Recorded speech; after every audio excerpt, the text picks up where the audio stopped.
Леле. Многу зборови, а? Океј, тука сте сите? Се смеете повеќе? Така рековме да не почнеме, ќе се смееме повеќе. Да, ќе се смееме, Зоран. Зборови, срцето твое, твојата енергија, твојата сила, твојот ум, твојот разум, веднаш Бог не може да остане должник. Значи, тоа мора да знаете, Бог не останува должен. И затоа кога некои луѓе велат слави го Бог и тој ќе го смени твојот живот, тоа навистина функционира. Кога некои луѓе велат моли се на Бог или зборува на Бог, Бог ќе ти зборува, тоа стварно функционира.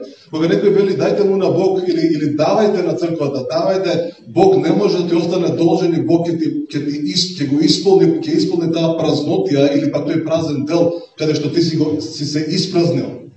Тоа не значи дека ти си празен, него само си дозволил простор во твојот живот каде што Бог вели дозволи ми да те исполнам.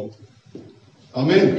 Така да нема ништо страшно, нема ништо лошо, или всушност е најдоброто нешто што еден христијанин може да го направи е да го слави Бог, да го обожава Бога, да му зборува, да се моли и да биде дарежлив. Верувате, тие неколку работи, може би има и повеќе, тие се основните работи во кои што ќе генерираат или ќе обновуваат радоста и ентузијазмот кој што ти го имаш за животот. Сега, додека бев во Холандија, имав долго време, имав повеќе можности да зборувам, да објаснувам, да проповедам на конференции, на служби. И една служба што ја одбрав да зборувам е тоа дали вреди.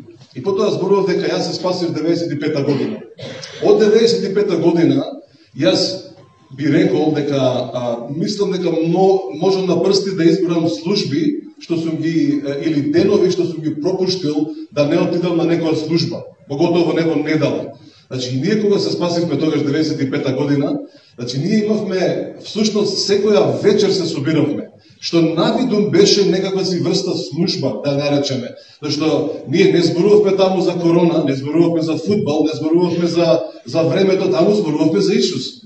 Значи ние буквално седевме и разговаравме и медитиравме и проповедавме секоја вечер. Така да ако некој од вас или барем за мојот живот можам да зборам, дека јас немам пропуштено, да речеме, неколку служби заради одредени причини не сум отишол на служба. И не само тоа, него заради службата што ми е ставена во мојот живот дадена, јас имам таа можност да идам уште на повеќе служби. Тоа значи да проповедам и сабајле и вечер, некогаш и вторник, некогаш и среда, некогаш и четврток, некогаш и петок. Така да, ако јас го погледнам мојот живот наназад, за тоа се многу служби. Значи не се само, не знам, 350, тоа се и јатници служби, јатници говори, јатници дружби со луѓе, јатници служење, јатници молитви за нив, јатници пророштва за луѓето кои што можеби сум ги видел, потоа ги немам видел никогаш во животот. И јас лично можам да си го поставам прашањето, значи тоа е валидно прашање, тоа е легално прашање, истото можеш и ти да си го поставиш. Значи тоа никој не ти го брани. А прашањето е дали вредело да ги поминам сите овие години на таков начин, покрај другите работи, нели, покрај семејството, покрај сите вообичаени нешта, ова е нешто кое што го правиш постојано. Прашањето е дали вреди. Некои од вас можеби биле се спасени 93-та, 92-та, 91-та и може кажа, леле, Зоран, пред тебе сум спасен, па ти знаеш колку служби сум отишол? Браво, честито.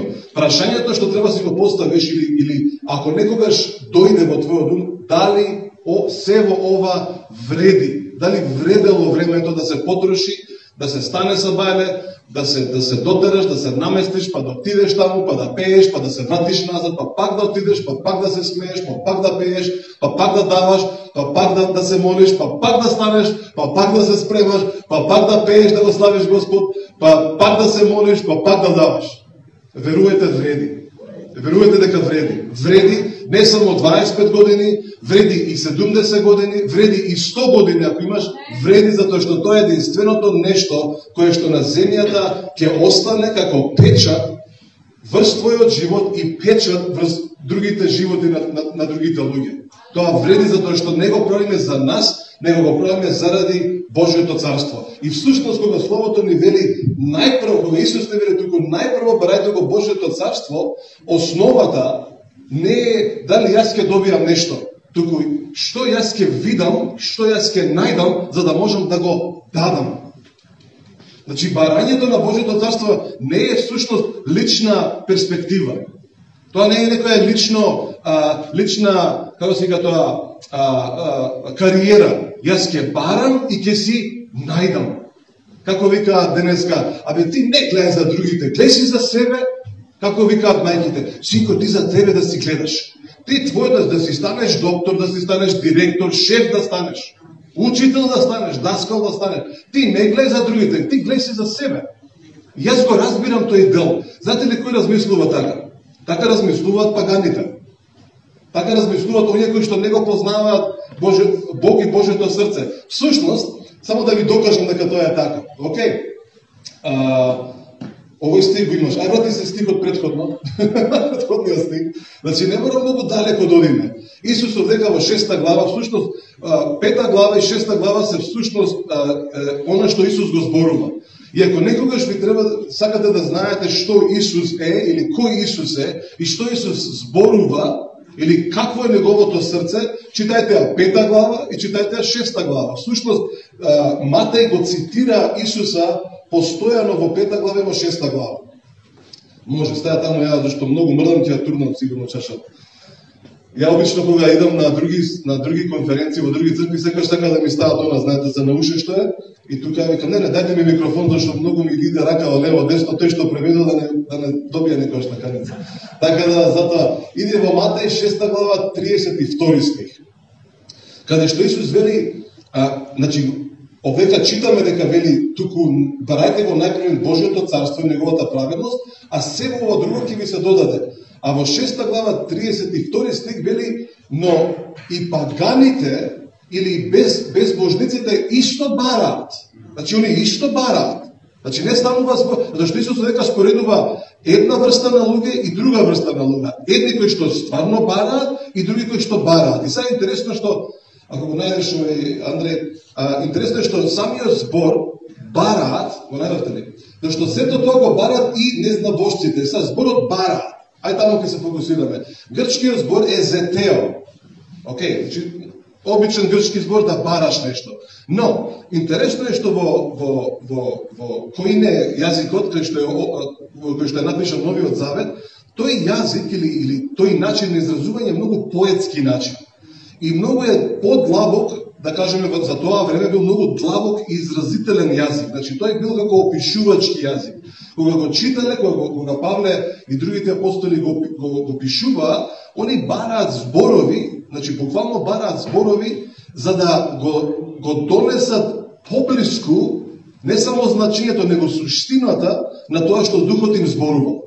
Океј, значи Духот му зборува на Павле, Духот му зборува на Јован, на сите тие други, и они ги бараат зборови, значи ги бараат сите зборови што ги имаат. Ја верувам дека во тој момент и Светиот Дух им помага, ги инспирира да точно да го најдат зборот кој што ќе биде соодветен или најблизок да ја изрази суштината на тоа што е кажано.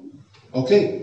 И затоа дека Исус избира зборови кои што јас верувам дека тој што ги пишувал потоа Матеј, вели, за да го опишам, за да ја донесам основата или суштината, или пак она што Исус го објаснуваше, они користеле зборови. Сега на нас не изгледа исто. Така, иди гледајте го 32. Добро? Ајде свати на 33.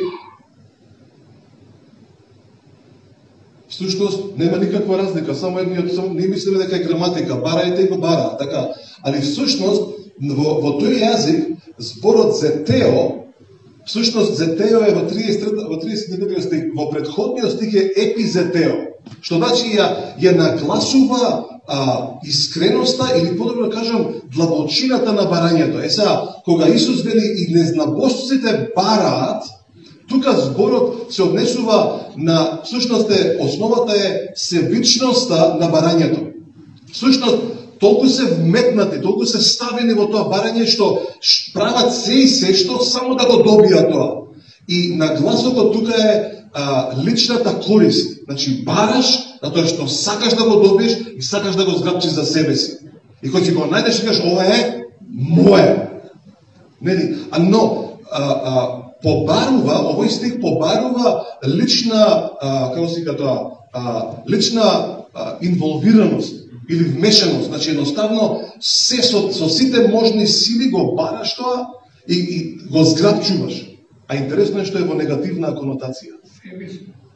Значи, буквално е негативна конотација, затоа што на англиски има други убави зборови, на македонски треба да ги најдам, али едноставно рипаш во нешто, ги тргаш сите на страна, газиш преку луѓе, како викаме ние, дали ги викат казат преку луѓе. Газиш преку нив само за да го фатиш тоа што го гледаш, го зимаш за тебе и не киш да го даеш на никого. И кога Исус вели, и незнабожците бараат. Но, во 33 стих, зборот што се користи, што Исус го користи, или подобро кажам, на грчки опишан, е всушност, иако изгледа ист, не е истиот. Основата, суштината е ослободи се, релаксирај се. Да, барај го царството, но не со твоја сила. Затоа што ниеден од нас не може и не знае како да го бара Божјото царство. Видете, ние некој од вас, или некој од нас, или некој од тие што гледаат, може би се спасени 50 години. Или тоа, ја 50 години сум спасен, ја 50 години го живеам ова спасение.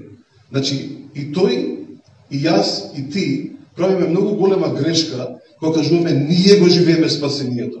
Ако Светиот Дух не дојдеше да живее во нас, ние од спасение не ес, значи, ништо нема да знаеме. Нема да знаеме како да го живееме ова. Ние не знаеме да го живееме спасението. Зошто? Бидејќи е направено во друга димензија.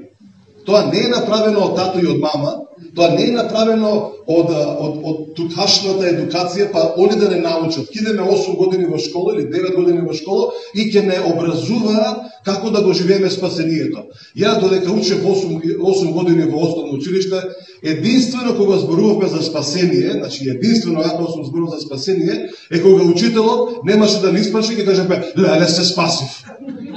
Значи единствен збор кога сум употребил зборот спасение е тогаш. И сите го користиме зборот спасение, ама не знаеме што значи. И сите кажеме се спасивме, леле, ќе не одереше. Па ни у средно школа, ниеден од нас, никој нас не научи што е спасение. Никој од учителите, од професорите, никој не спомна што е спасение. Така да, ние во тукашната атмосфера, во тукашното едукација или образование, ние нема да го научиме зборот спасение или пак нема да научиме што е спасение. Ние знаете што ќе научиме? Што е грабение. Да зграбиме повише. Постои тој збор. Значи да зграбиш нешто, значи спасение е тешко, не знаеме што е тоа.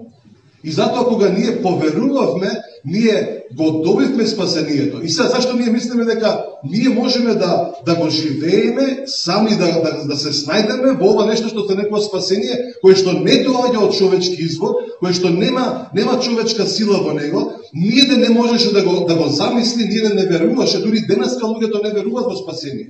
Ти ќе им кажеш може да се спасиш, како не ќе се спасиш? Како ќе се спасиш? Нема спасение. Само смртта. И затоа за мнозина смртта е всушност излезот. А ние знаеме дека ние доживеавме и примивме спасение. И сега ние живееме во тоа спасение. Но, како живееме? Со наши сили? Не. Ние не знаеме како да го живееме во спасение. Ние знаеме формули, ние знаеме дефиниции, но спасението тоа живее преку нас. Спасението нас не зборува како да го живееме овој живот. Спасението во нас е таа енергија што ни дава како да го бараме Божјото царство. Или Светиот Дух кој што го донесе спасението во нас, тој не научува како да го живееме се во ова. Така да, ако јас и ти велиме ќе му пееме на Господ, да, ние научивме формата на песни, на зборови, ама ние не знаеме како да го обожаваме Бог. Кој од нас знае човечки да го обожава Бог? Не знаеш. А и да знаеш, формата ќе ја промаши целта. Ќе нема сила. Колку пати има луѓе кои што зборуваат во името на Исус и ништо не се случува. Цитираат стихови и ништо не се случува. Читаат цели параграфи, цели глави и нема никаква промена. Читаат Библија еднаш, два пати. Јас знам за човек кој што се фанеше, студираш, гледа, ја 9 пати имам прочитано цела Библија. 9 пати имам прочитано цела Библија и ние се тресевме и викаме, Ние кој ќе прочитаме 9 пати, па ние ќе бидеме светци. Тој не може жив човек да се доближи до нас. Ќе бегат, ќе паѓаат. Така ние замислуваме. И ја прочитав целата Библија и немаше никаква промена. Мала, некоја ситна. Пак читаш и си кажеш, чекаме, каде ова требаше сега да се трансформира, нели? Како оние што се трансформираат од цртаните филми, ќе се напие нешто и Бог станува, не чудовиште, него херој станува, нели? И сваќаш дека само зборовите не допренесуваат скоро ништо, малку, ако духот не им даде суштина. Ако духот не ги оживее, ако духот не го оживее словото, ако духот не го оживее ова да го бараш, тешко на тебе и на мене. Пак ќе бидеме грабливци. Пак ќе бидеме како незнабожците. Зошто? Зашто ќе бараме нешто за себе си. И затоа Исус вика, немој да бидете како незнабожците. Они не го знаат Бог, они бараат, ама бараат себично, бараат со друг услов, бараат со друга намера. Мотивите се поразлични. Но вели вие, кој ќе го барате Божјото царство, дозволете да тоа ве побара вас и да Божјото царство преку вас бара што има внатре во него. Всушност, грчкиот збор дека објаснува една позиција каде што доаѓаш до еден заклучок. Се користи еден збор кој што многу него сакаме, или терминална дестинација или терминален заклучок. И нели обично зборот се користи во медицината, нели тоа е терминална болест. Нели таа е крајна фаза, нели четврта, пета, која е таму. И буквално зборот барајте е доаѓаш до една фаза, до еден момент каде што заклучуваш и разбираш и прифаќаш, ја дојдов до века, ама ја не знам како да се снајдам во себе ова. И дозволуваш да Божјото царство се изразува преку тебе. И тогаш, што и да добиеш, не го зимаш за себе, него го даваш. И затоа вреди да се бара Божјото царство, да се наоѓа и да се шири, да се дава понатаму. Всушност, дури ја би рекол дека зборот барајте веќе не е валиден за нас.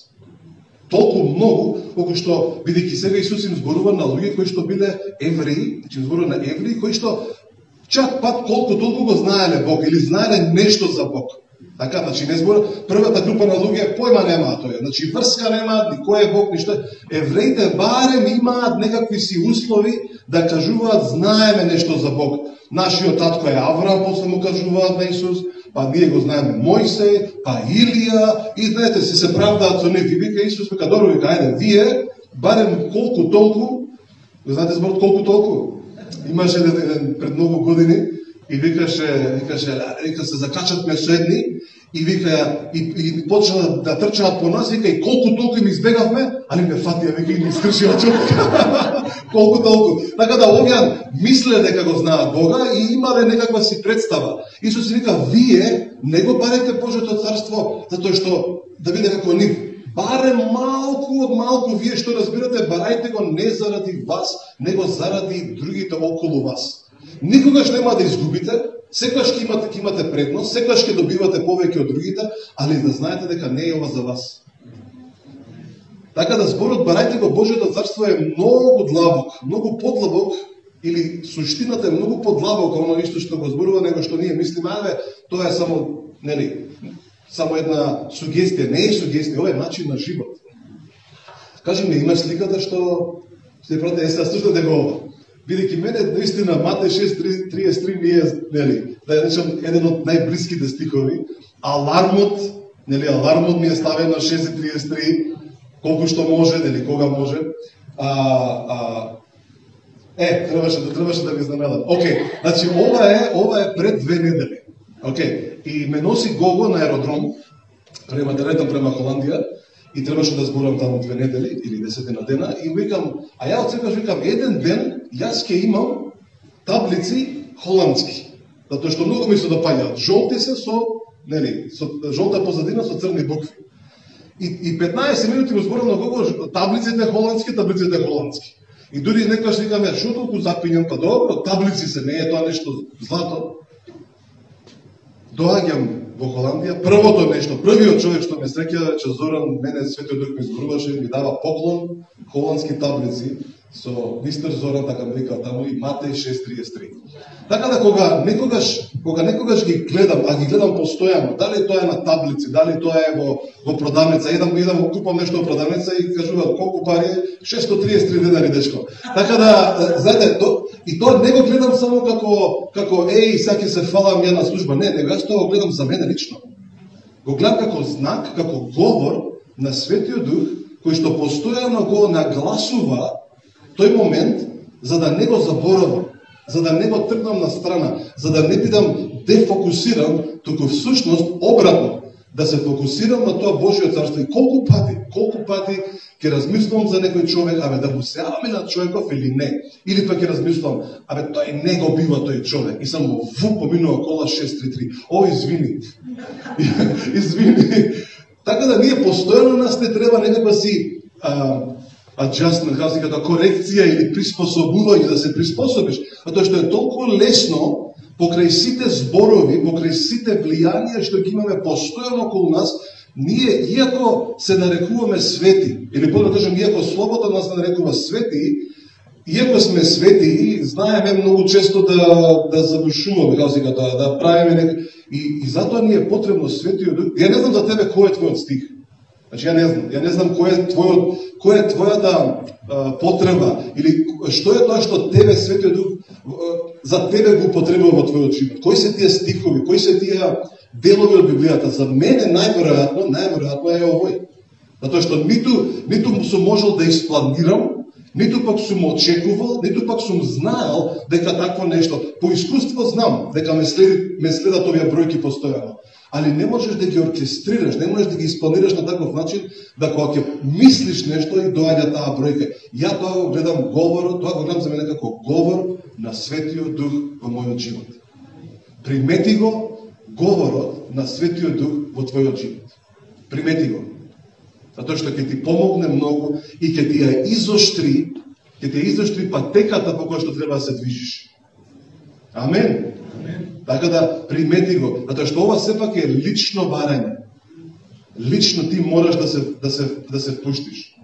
Да, ние сме тука како црква, како тело, каде што сакаме да одиме заеднички, но ако веќе веруваш дека Бог е твојот Бог, тогаш барај да приметиш, или подобро кажам, најди простор и време и примети кои се тие делови или на кој е говорот на Светиот Дух во твојот живот. Може би тебе ќе ти зборува нешто поразлично од мене или од тој другиот, но најди го говорот на Светиот Дух во твојот живот и кога ќе го најдеш, знаете што се случува? Многу е полесно. Нема да им досаѓаш на другите. Ниту пак ќе ги нервираш другите. Туку ќе знаеш, ќе имаш представа каде си, што ти зборува Светиот Дух. И најверојатно тој говор ќе остане многу долго време. Зошто? Затоа што ние не се менуваме толку лесно. Од кога го слушнав типот дека прочитав 9 пати Библијата, ја не знам колку пати ја прочитав. А сепак, некои работи што се во мене се истите од пред 25 години. Не дека се лоши, не викам дека се лоши, али не се менуваат на таков начин како што ние мислиме. Ќе прочитаме наш Библија и ќе ме снема, ќе бидам невидлив. Не стануваш невидлив, всушност стануваш многу повидлив и поише ги замараш луѓето. Не се шегувам. Океј, ова добро беше до сега. Да, не. Одлично. Чекај да уште колку минути да зборам. Ја реков денеска 30 минути да зборам. Може 30 минути? 33, да, ајде 33. 6 пута 33. Сега, интересно е што кога станува збор, ова, некој може да кажеме добро збор, ова беше пред Исус, да воскресне, пред Исус да умре за нашите гревови, пред да ја донесе реалноста на неговото царство, бидејќи за евреите царството како поим представуваше предизвик. Значи, они слушаа за Божјото царство. Даниел, пророкот, пророкува за Божјото царство. Така, Исаја пророкува за Божјото царство. Пророкува за Исус, дека ќе носи авторитет, дека ќе биде што? Дека ќе биде цар. Значи, кога пророците пророкуваат, израелските пророци пророкуваат за Исус како цар, значи, предпоставуваат или веќе насетуваат А и не само тоа, него веќе знаат дека неговото царство ќе дојде заедно со Месијата. И затоа го поставуваат на Исус кога ќе го воспоставиш твоето царство. Значи, они знаат за царството, они не се како тие другите, нели, појма нема, врска нема, они само грабаат. Него овие малку од малку разбираат нешто. Викаат, кога ќе го поставиш Божјото царство? Значи, ги интересира, сакаат да знаат нешто. Имаат интерес. Тоа исто како денеска, ја и ти, некој од нас, значи, да доаѓаш да речеш, јас сум верник, верувам, христијанин сум, и ако некој те подпраша, дали те подпраша нешто, а што е тоа, од колку книги има Библијата, сега, кој ќе ги брои? А добро, ти колку пати читаш Библија? Па не знам, еднаш. Пред 15 години читав еднаш сега. Кога се спасив, тогаш читав. А ти се молиш, па се молам понекогаш сега, кога треба нешто да добиеме, нешто лото, такви работи, се молам, да. А ти славиш, славам како не си, пеам песни у кола, како не славам, нели? Ти пуштам радио и си пеам, нели? А истиот тој тврди дека е верник. Така? И сега нешто фали таму. И ако стварно сакаш да видиш како барем како да некој, значи они го барале, они имале интерес. Всушност, Петар и другите биле спредни да животот да го дадат за него. Замислете, уште не го знаат Божјото царство, уште не знаат што има во него, не знаат кои се придобитките од Божјото царство, единствено што знаат е дека ќе ги заштити, дека ќе ги спаси од римјаните. Го разбираме тој дел. Единствено што знаат дека Исус кога ќе дојде Месијата, ќе ги отргне, ќе ги спаси од робството во кое што се. Значи робство за нив било не може мора да плаќаат даноци, мора да бидат послушни на Рим, на Цезарот или кој бил таму, и дека се окупирани. И за нив примерна цел било кога ќе дојде Исус, слобода ќе ни дојде. Слобода од овие непријателиве. Исус вика, не е такво Божјото царство. Не е баш вие како што го замислувате. Значи, дури и тие што го замислувале дека го знаат, дека го разбираат, врска немале како тоа изгледа. Дали го разбераме тој дел? И за истото тоа е со денешен христијанин, со денешен верник. Да тврди дека да, јас сум верник, христијанин сум, ваков сум, таков сум, а не ги разбира основите на онако во кој што е повикан, во онако што е доведен, во онако во кој што е ставен. Жалосно, тоа е многу жалосно.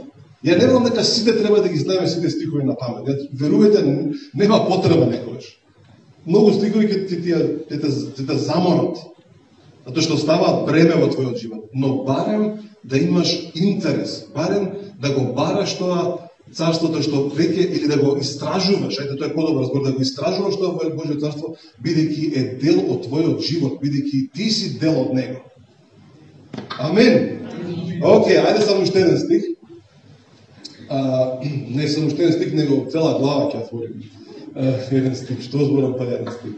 2 Петрова, најблиску за да можам да ви го донесам ова во видели, нели, да ги спојам овие две работи, нели, Матеј 6:33 или Матеј 6:23, и тоа барање, тој зетео, нели, епизетео и зетео. И са, интересно што во грчкиот, ако читате или ако знаете грчкиот, има неколку зборови кои што нагласуваат нешто. Нели, секаде каде што ќе видите, да кажеме зетео, или зборови како, сега ми текна на грчки, например, зборот строфи или анастрофи. Нели, збориме за нешто, за прогрес или за буквално напредок. Нели, она бум, како се тоа, како качување во нагорна линија. И тоа е интересно кога во грчкиот имате тие зборови или додатоци. Например, имате блепо. Блепо означува да наблюдуваш или да пазиш. Така? А анаблепо буквално значи отвори ги очите широм и немој да си заспал. Значи, не што и да се случува, ти мораш, значи, нагласена е функцијата да ја дуплираш. Така да имате епизетео, имате зетео. После имате, например, зборови како, придавки како ана, што означува повисок спектар или повисока дефиниција или пак позиција на тој збор. Така да кога ги читаме тие во оригиналниот, мораме да ги приметиме. Не можеш само да кажеш ова е ист збор, не е истиот. етниот нагласува повеќе. Тој кога на пример на македонски, кој ќе кажеме нели за нешто, ќе кажеме абе тоа, да, значи тоа е стварно многу силно нешто се случува некој на пример некој чудо и кажеш ја верувам во ова е стварно силно. Или пак некој да кажеш за исто да кажеш ова е неверојатно. Значи додаваш едно нешто и одеднаш тој збор добива сосем друга смисла. Така, и кажеш ова е неверојатно. Или пак на пример од друга страна некој порано не сака да ги користат тие зборови, нели кога стварно нешто ќе те насмее, нели ќе те насмее, што ќе не порано, абе ќе се убиеш од смеење. И са ти нема да се убиеш буквално, да се застрелаш, ама бидејќи се користи таква нагласена форма, и кога ти го кажуваш, ова ти знаеш што значи. Настанеш да му го преведеш, ти каже викајте брза помош. Зашто ќе се убива сега. Ама ти не си го кажал тоа, него ти само со твои зборови си ја продлабочил мислата или си се обидел да кажеш нешто што на вистина е длабоко за тебе. Така да ние имаме такви зборови. Ако ќе кажеме, нели, некој каже ова точно е вака, добро ти одговара, се ти каже одговара, не знам, ама тамам дека е супер. Нели, знаеме кои зборови нас ни лежат за да се изразиме. И така и писателите, така и Петар. Ајде читаме во Втора Петрова. Втора Петрова прва глава. Таа може би најдоброто место да ви го донесам да видели на она што Исус им го зборуваше и на незнабожците и на евреите, а сега Петар им го кажува на кого? На верниците. Значи ова се три различни врсти на групи на кои што се нагласува нешто. Не евреите, тоест незнабожците, евреите, и сега одеднаш Петар преку Светиот Дух им зборува на кој? Изборува на друга раса на луѓе. Која е таа раса? Таа е Христовата раса, каде што Бог ги спои и неевреите и евреите заедно и направи еден човек. Значи сега зборува на една нова врста луѓе. Нали, пред некој ден добивме еден стих, 2 Коринтијани 5:17, мислам дека беше. Така, не, 5:7, кој беше? 5:17? 17, така, што вели дека секој кој што е во Христос, сега е ново создание. Старото помина и еве го новото, тука е. Во некој преводи евангелски вика тука е новото создание, еве го. А интересно е што во грчкиот оригинален таму стои нешто што претходно не постоело и никој не можел да замисли дека такво нешто може да постои. Дали го разбираме тој дел? Тоа е исто како, например, некој тука да тврди дека е, не знам што е, столар, например. Така, столар, да кажеме. И сега тој вика, ја знам се за столарство. И ќе ти направам, и маса ќе ти направам, и столче ќе ти направам. И сега замислете, дојде некој и каже, за 15 години во твојата бранша ќе има нешто што ти претходно го немаш видено. Како бе го нема, јас све знам за тоа. И сега одеднаш доја и му презентира нешто и каже, што е ова? Па ја до сега немам видено како нешто. Нешто ни помислил дека со моите алати можам да го направам ова. Дали го разбираме тој? Значи, сите тие знаеле што е човек, знаеле вакви се, такви се, ама никој не можел да предпостави и да замисли тоа што Бог го има спремено за нас. А тоа е таа нова креација, ново создание. Амен. Така да ти си тоа ново создание. И затоа сега, кога Петар, збориме за почни од, ајде читаме од први, ја можам цела глава да ви објаснам и втората глава и третата глава, ама ајде првите 5 стиха бар. Или ајде 5 стих најдемо. Втора Петрова, прва глава, 5 стих. Сите ги имаш, добро. Ајде само ги прочитаме на брзина, може? Ете, за тие што не читале последниве 5 години, денес ќе си изначитаме Библија. И ти кажете, па јас сум читал Библија, 5 стиха, да. Така да за наредниве 10 години ова ќе те држи. Амен. Симон Петар, слуга и апостол на Исус Христос, до оние на кои преку праведноста, всушност тука на грчки, на нашиот Бог и Спасител Исус Христос им се падна или добија или ја примија истата скапоцена вера како и ние.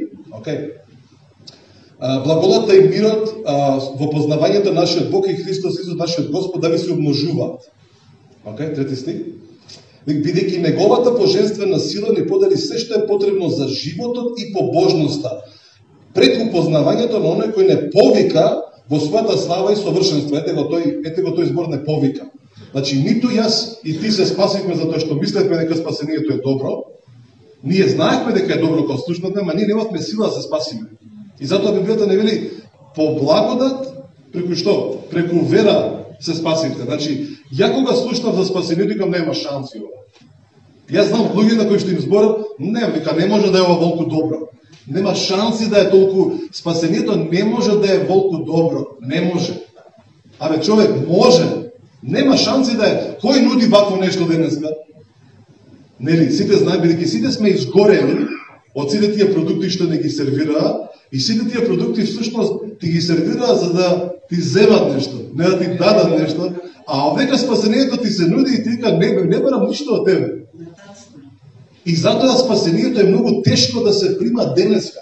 Ние мислиме, па денеска многу полесно ќе се спасуваат луѓето, учени се луѓето, школа завршиле, паметни се, синот му е многу интелигентен е. Ето баш тој момент прави да луѓето не може да го прифата спасението. И ние се чудиме зошто бе тој човек, научник, ваков не може да свати, не може да не... Тој сваќа дека е добро, ама нема сила да го прими. Затоа што тоа не е човечки продукт. Тоа духот ни го презентира, духот во нас ни дава благодат и духот во нас не потикнува и не повикува да го примиме тоа спасение. И затоа спасението не е нешто што можеш туку така да го понудиш на луѓето, ниту пак тие да го примат. Мора да постои сила во зборовите твои кога ти проповедаш, кога ти сведочиш, да луѓето да ја почувствуваат силата и присуството во твоите зборови. Да твоите зборови да бидат облечени со благодата. Да бидат облечени во благодат. Така ќе зборуваш, да таа благодат допре во нивните срца. Не твојата теологија. Преска пасторија спомна за зборови или за зборување. Всушност, или пак за препознавање на зборовите, за знаење на зборовите, и некојаш е тешко да се изразуваме, така? Али интересно е што во 1 Коринтијани, 2 глава, таму вели дека духовните работи единствено се изразуваат преку духовни зборови.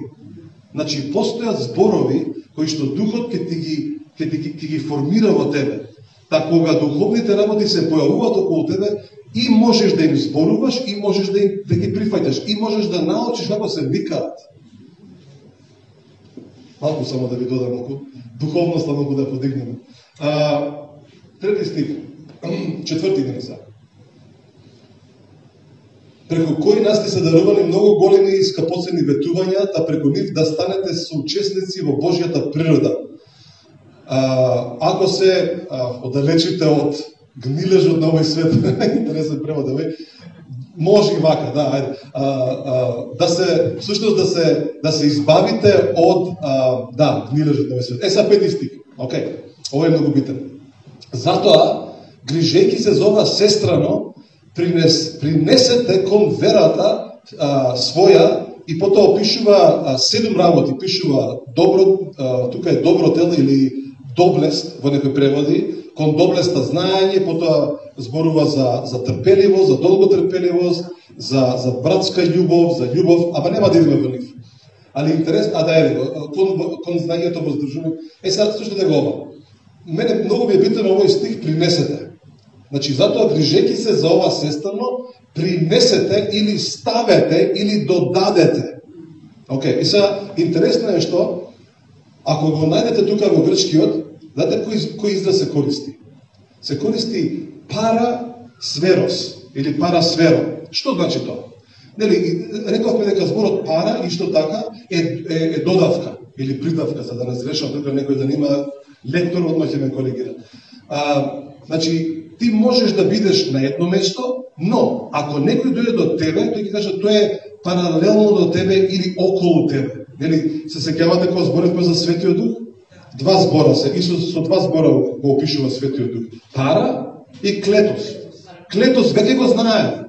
Клетос бил збор што се користи у судница, кој ќе каже, сите станете, дојде судијата и сите станува. Нели? Кој ќе каже, ова е адвокатот твој. Тој е клетос. Тој бил клетосот. Тој бил човекот што сега ќе те штити и ќе те брани пред обвинението. Така. Исус вика, тој не само што е адвокат, не само што е бранител, него е тој кој што постојано со тебе, тој е параклетос, паралелно со тебе, постојано со тебе. И интересно е што дека Петар користи еден збор, ние викаме ова е многу лесен збор. Ајде сега, знаејќи го сево ова, затоа што Петар вика, знаејќи го сето тоа претходно, противните 4 стиха, повикани преку неговите скапоцени ветувања. Неговата божествена сила ви прави да се избавувате од корумпираноста или корупцијата на овој свет кој што пропаѓа. И вели, и сега кога примивте се за живот и за побожност, значи кога ги знаете тие работи, кога добивте истата скапоцена вера како и ние апостолите, и вели, заради овие 4 работи, заради повикот во вашиот живот, што стои врз вас, вели, сега, направете чекор, направете нешто, додадете на вашата вера, всушност принесете или додадете, тука се користи зборот пара, сверост. Што значи тоа?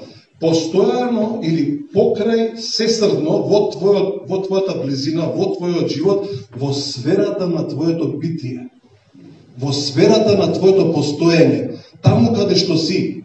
Колку пати ние користиме зборот, ова е мојата сфера. Нели, за ова јас сум повикан. Некој ако е говорник каже, ова е мојата сфера, тука сум ја, тука ја царувам. Или кој ти каже некој, да кажеме, кој што игра многу добро фудбал. Ти каже, тој, шако викаме ние, тој е цар. Царува таму на теренот. Што е, како и да е фати топката, тој ќе даде гол. И затоа во сферата на твојот живот, во центарот на тоа што ти го правиш, а знаеме што треба да правиш, знаеме за што сме повикани, истата скапоцена вера, сите ветувања ни се дадени, што ни друго? Се за живот и за побожност. Станавме наследници на Божјата природа и сега имајќи ги во предвид овие 4-5 работи, што ни останува на нас? Ни останува да се играме играчки? Не, Петар вика, во цврстината, во суштината на тоа што ти си повикан, додади, или пак прими, или пак истражи го сето тоа што го имаш. Всушност, ај само ќе прочитам да не го сгрешиме. Обично не сакам да читам вака, бидејќи си ги знам работите, ама парасверо, тоа значи да правилно да ги донесе, да се донесеш себе во длабочината на нештата. Значи не само површно да кажеш, ќе читам ја помалце Библија, ма не ни станува збор ти како читаш Библија, и колку читаш Библија, и каква Библија читаш. Не ни станува збор ти колку служби идеш, и колку пати си бил. Дали си бил 1000, 2000, 3000 или 5000 пати. Значи не станува збор за тоа е добро, тоа е полезно, ама не е суштината. Суштината е кога ти постојано имаш желбата на твоето срце да што и да правиш, да ова суштествува со тебе, да биде дел од твојата околина, да биде дел од твојата атмосфера. И кога каде и да одиш, што и да зборуваш, дали зборуваш на другите или на себе си, да ова произлегува од тебе. Да не произлегува корона, колите, бензин, нафта, не знам што.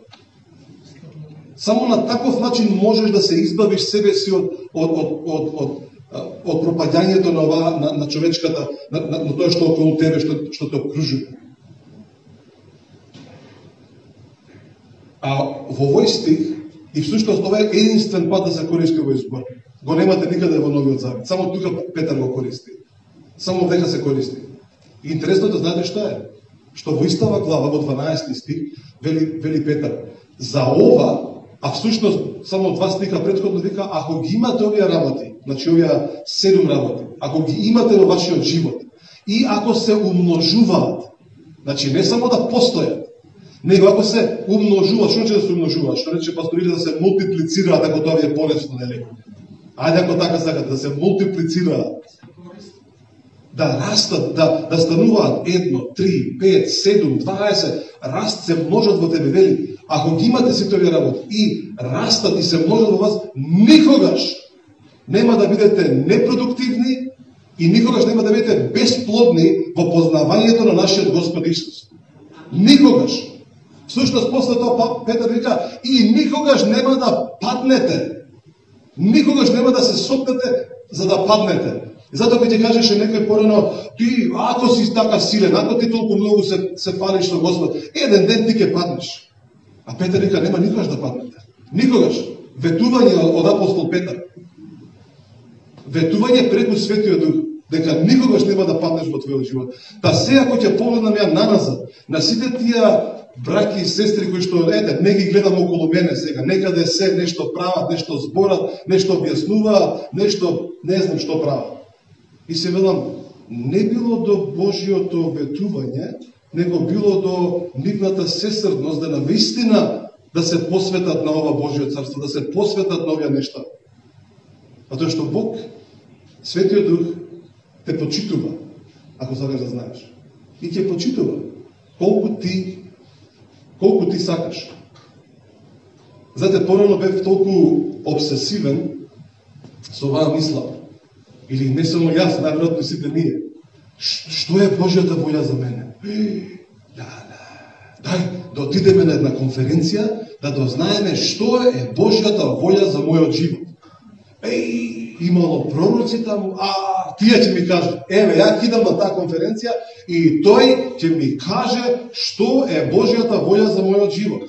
И ти идеш таму, се тресеш целиот, пола се плашиш дека ќе ти каже нешто што си криел, што нели си буткал таму, буткаш, знаете, многу джепко ќе буткаш нешто стуткано и си кажеш, ако го види тоа, не ќе ме посрамоти пред сите. А од друга страна, значи ниту ти си иде натаму, а од друга страна па маката те носи, нели? Си кажеш да ми каже што е Божјата волја за мене. Сега дека не го слушнал Светиот Дух, да ми каже, а што сакаш ти, Зоран? Што сакаш ти? Што ти сакаш? Затоа што вели во Словото многу јасно пишува што јас сакам од тебе. Што е мојата волја, него што е твојата волја. Така прашањето е не станува збор што е, да, станува збор што е Божјата волја, точно, амин, дефинитивно и тоа е многу јасно. Но прашањето е што често можеш да си го поставиш на себе си што ти сакаш. Затоа што Духот сака да слушне што ти имаш желба. Ја имам желба да станам доктор. Повелете. Јас сакам да бидам учител. Повелете. Јас сакам да бидам многу богат човек. Ајде, повели тоа, сакаш да бидеш богат, ќе ти дам пари. Дали е тоа полезно или не знаеме. Не знаеме како ќе испадне. Ама толку ако сакаш, ако тоа ти е желбата, повели. И знаете што? Желбите што ми беа пред 25 години се многу поразлични од желбите што ми се денеска. Како за мене, така за Божјото царство. Или така за работите од Божјото царство. Не велам дека тие биле лоши. У никој случај не биле лоши. Ја верам дека биле мнозинството биле многу добри. Али биле незрели. И сега после тие години ја верувам дека зрелоста ме прави да ги редуцирам желбите. И ако се само неколку, барем да бидат божествени, да не бидат човечки. Дали го разбереме тој? Така прашањето не е што Бог има за мене.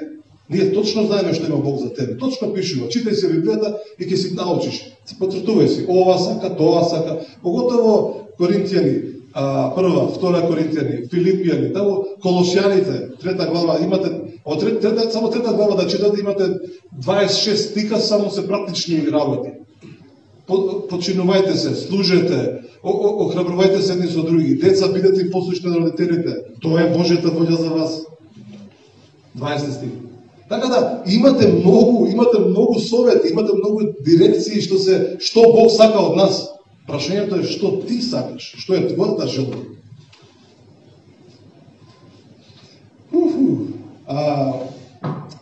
12 стих. Ај само што тој. Поради тоа, поради кое? Тоа претходно што ви го кажува вика Петар. Ке се трудам да ве подсетувам или напоменувам овие работи, иако ги знаете и утврдени сте во сегашната вистина. Зашто Петар вика во сегашната вистина? Зашто знае дека ќе доаѓаат прогонства за нив, за тие луѓе, кои што можеби ќе ги изместат од нивната ментална, душевна, емоционална утврденост. И за да останат во вистината, мора да бидат подсетени. Ние сите можеме во текот на живота да бидеме поместени, изместени. Од емоционално здравје, од ментално здравје, од физичко здравје, од сите тие, како да кажам, земни работи. И можеш да бидеш многу изместен. Некојаш може да луѓе се чувствуваат, јас сум далеко од Божјата волја. Не си далеко. Ти само си се нашол под притисок. И тој притисок те избил некаде. Но ако останеш во вистината, ако постојано бидеш подсетуван, таа ќе те врати пак наназад. Така да ти не го губиш спасението. Ти можеш да добиеш бродолом на верата, што го кажува Павле, ама тоа не значи губење на верата, на спасението. Тоа значи дека за момент си се насукал, така ли е македонски, си насуво си. Али, па полека тоа плимата ќе дојде, плима осека, така ќе те повлече. Некој ќе те бутне, некој со нога, некој со раце, некој од нервота ќе те шугане, бегај назад таму. И опке се вратиш пак назад. Не станува збор за тоа. Станува збор да останеш вкотвен во вистината. И затоа Петар вика, за ова ќе ве напоменувам. Всушност, на крајот на оваа глава вели, повторно вели, јас знам дека сега се заминувам од телото. Па Петар знае дека ќе умира. И вика, и ќе направам се за да бидете подсетени на оно што ви го кажам. И ако читате втората глава, повторно, Петар вика, и за ова што ви го кажам, иако долго време ќе бидам одсутен од вас, ќе оставам луѓе што ќе ве подсетува на оваа силна вистина да останете цврсти во него. И затоа после во трета глава, на крајот, трета глава 18 стих, всушност 17 стих вика, немојте да бидете како деца носени лево, десно, од разни доктрини, од секакви учења. Туку растете во благодата и во познавањето на нашиот Господ Исус Христос.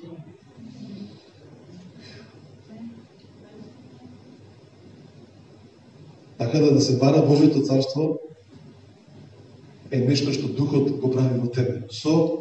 Не со твоја подршка, со твоја кооперација. Со работка. Кога ти кажеш, јас стварно сакам ова. И те праша Светиот Дух, што е, ајде кажи ми, што е желбата на твоето срце? Наистина желбата ми е да го барам и да го истражувам Божјото царство. Да може да се манифестира во мојот живот и во црквата и во цела Македонија. А тоа што единствено што вреди, верувајте, или не само единствено, се што правиме за Бог вреди, али главната цел е да се манифестира царството на нашиот цар Исус.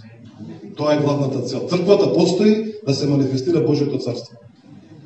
Така да се бара Божјото царство, да се истражува Божјото царство е всушност би требало да биде најголемата желба во твоето и во моето срце. И ако не, да се молиме да некако да се управуваме, да тоа стане дел од нашиот живот. Бидејќи знаеме дека сето друго е минливо и менливо. И оно што некогаш не го сакале, денеска не ни вреди, 2 пари не даваме за него. Порано ако имало нешто, јас се што имам ќе дам за тоа, денеска ја 2 пари не дам за тоа. Велика да го погледнаме тоа. Има работи кои што порано сум ги барал у продавница, ќе ги гледам, да го купам ова, само ако го имам ова. Сега не ги ни погледнам. Да, други работи, друга технологија гледам, ама за да тие више не се интересирам, не ме интересира. И ќе кажам, ти си се сменил многу? Не сум се сменил, само сум ги оставил тие старите желби. Сега имам нови желби. Така да мојата молитва за мене, како и за тебе, е да наистина да растеме во желбата и потребата да го видиме Божјото царство манифестирано во Македонија. Амен. Ајде јас само накратко ќе кажам на молитва и да се надеваме дека ќе функционира. Океј, ајде ќе се молиме накратко. Господи Исусе, фала ти што ти си тој кој што не повика во твојата слава, ти си тој кој што ни даде да вкусиме од тебе, ти си тој кој што не одржуваш во ова спасение, ти си тој кој што ни објаснува што е спасението, ти ни даваш, ти ни го даде Светиот Дух да не води, ти ни даде благодат, да можеме да се балансираме во сите работи во нашите животи и фала ти за љубовта, фала ти за силата, фала ти за верата, фала ти за сите придобивки што ги имаме во нашите животи. Јас се молам да навистина Божјото царство, навистина да биде да се манифестира преку нашите животи на начин на кој што ние ниту сме знаеле, ниту па сме можеле да замислиме дека тоа е можно. И затоа, Господи, за Тебе, оној кој што велиш дека се е можно за Бог кој што делува во нашите животи и се е можно за оние кои што веруваат. Ние, Исусе, веруваме во Тебе, ние ставаме нашата вера, нашиот живот, нашите копнежи, нашите желби во Тебе и велиме нека се манифестира тоа Божјо царство во нашите животи, преку црквата во Македонија и за да сите го видат славата на нашиот цар Исус. Така да, Господи, фала Ти, заштити го нашето срце, заштити го ова семе што беше ставено, ова откровение, Господи, овој збор и нека дава плодови кои што се достојни за Божјото царство. Фала Ти за овој ден, фала Ти за Твоето присуство овдека, фала Ти за Твојата благодат што не овозможува. Фала Ти за утрешниот ден. Јас ги благословам сите кои што се болни да бидат здрави во името на Исус. Сите кои што се збунети да се одзбунат, да се најдат себе си трезвени во Тебе, Исусе. И фала Ти што Ти си добар Бог. Амен, амен. Океј. Пастор Илија.